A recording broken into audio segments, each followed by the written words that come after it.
The Biden administration will be purchasing more than 100 million doses of Pfizer's vaccine for a possible booster campaign this fall. The $3.2 billion deal includes shots for both adults and children and gives the White House the option to buy hundreds of millions of additional doses if needed. The FDA is currently deciding whether to authorize a new version of the vaccine to better protect against the Omicron variant. He was the very last World War II Medal of Honor recipient still alive, but now Herschel Woody Williams has died at the age of 98. The Woody Williams Foundation said that Williams passed away early yesterday morning at the VA Medical Center in West Virginia. Williams was born in 1923 and enlisted in the United States Marine Corps and served during the World War II Battle of Iwo Jima. He was awarded the Medal of Honor by President Harry Truman in 1945. In 2020, Williams had a military vessel named in his honor. One man has suffered an arm injury after being attacked by a bison in Yellowstone National Park. The man and his family were walking through Yellowstone earlier this week when a bison bull charged the group. The bison originally went after a child. The man then ran to grab the child. However, the bison hit him in the meantime. Both were able to get away. The man escaped with just that arm injury. He was taken to the hospital and is expected to be okay.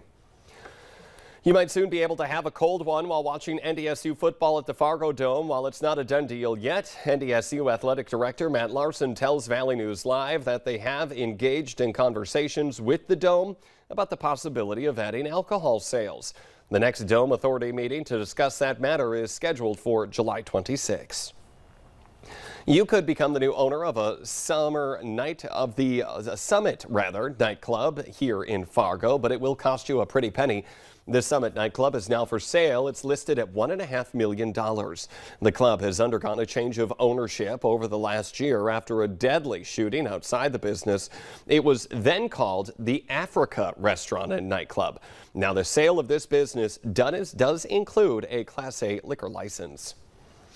Bringing people together for a fun-filled evening, the Fargo Police Department hosted their annual community picnic at Irvin Plains Park last night. It featured a DJ, lawn games, and food trucks. The goal was to bring the community closer together with law enforcement and emergency responders in a casual setting. The police department exists to serve its city, and so to be able to be out here in this kind of an environment with our community members, I mean, it's an amazing time. We get to be around, we get to talk, we get to build relationships, we get to have positive engagement.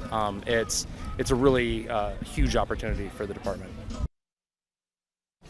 Switching gears now, let's see how people are responding to that question of the morning on Facebook. Our question: a new study says the average American now spends 26 minutes a day doing this.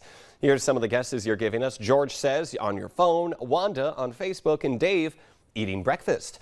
To leave your guess, check out the question on the Valley News Live Facebook page. We'll be back with some of your responses and that answer around 6:45.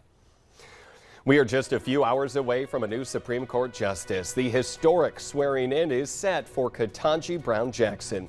Plus, manhunt underway. The search is on for a 26-year-old man who allegedly shot 2 deputies during a car chase. And this morning, waking up to some puddles out there. Might even be a little tired from the storms that rolled through. Lisa Green lets us know what to expect as we head into this Thursday.